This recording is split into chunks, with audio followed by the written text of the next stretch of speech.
Up to now, we've looked at quantum attacks one at a time, Trojan horse attacks, time shift attacks, detector blinding, photon number splitting.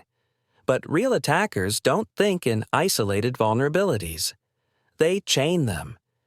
In the real world, no single quantum attack is usually fatal on its own. Instead, attackers probe, adapt, and combine multiple side channels, turning small leaks and subtle biases into full key recovery. In this video, we're going to step back and look at quantum hacking the way real adversaries do, as a chained exploitation process, not a single trick. This is how quantum key distribution actually breaks in practice. Most quantum attacks don't immediately reveal the full key. They leak small amounts of information, timing biases, reflection signatures, detector behavior. Security proofs typically analyze these attacks one at a time, but real adversaries don't work in isolation.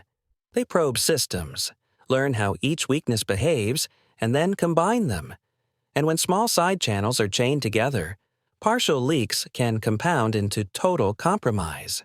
This is why single attacks aren't enough and why real-world quantum security fails. Before any real attack begins, an adversary performs reconnaissance.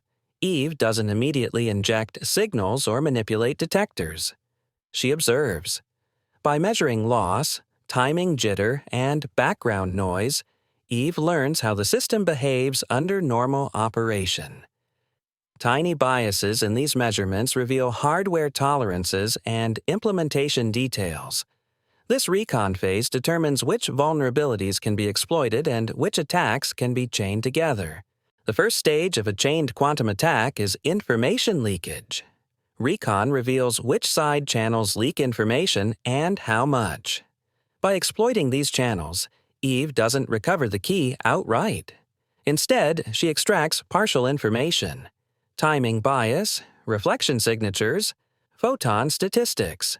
The key still appears secret, but its entropy has been reduced, and through feedback, Eve learns which leakage paths are most effective, guiding the next stage of the attack. Once enough entropy has been reduced, the attack crosses an operational threshold. Eve is no longer limited to passive listening. With partial knowledge of the system's behavior, she can begin to influence measurement outcomes, biasing which detector clicks or when measurements occur. This control is not absolute, but it doesn't need to be. At this stage, Eve can apply low-error, targeted manipulation that enables the next phase of the attack while still remaining statistically invisible. The final stage of a chained quantum attack is stealth. Eve keeps her manipulation below the protocol's abort thresholds, allowing errors to blend into normal channel noise. From Alice and Bob's perspective, everything looks healthy. Error correction removes what appears to be random noise. Privacy amplification proceeds as expected. But because entropy was already reduced in earlier stages, these steps don't eliminate Eve's advantage. They can actually help conceal it. The system doesn't fail loudly. It fails quietly. Individually, most quantum attacks are manageable in isolation. They leak a little information, trigger corrections, or get mitigated on their own. But real attacks don't happen in isolation. Information leakage reduces entropy.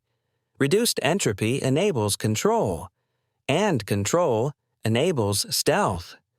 When these stages are combined, each one reinforces the next. Security proofs don't model adversaries who adapt across multiple stages, and that's why, in the real world, chained attacks win. Quantum systems don't usually fail because of a single flaw. They fail through chained side channels, small weaknesses that compound over time. When entropy is reduced, attackers gain leverage. That leverage enables control, and control enables stealth. Crucially, error correction and privacy amplification are designed to handle random noise, not adaptive adversaries who bias the system across multiple stages. Real quantum security doesn't come from isolated fixes. It requires adversarial, system-level thinking. Thanks for watching. If you found this video useful, make sure to like the video and subscribe to the channel. Subscribing really helps the channel grow. If you want to go deeper, visit spectreai.ai for 55 real-world quantum security labs. Learn by doing. You can also check out our books on Amazon, and if there's a topic you want us to cover next, leave a comment below. We'll see you in the next video.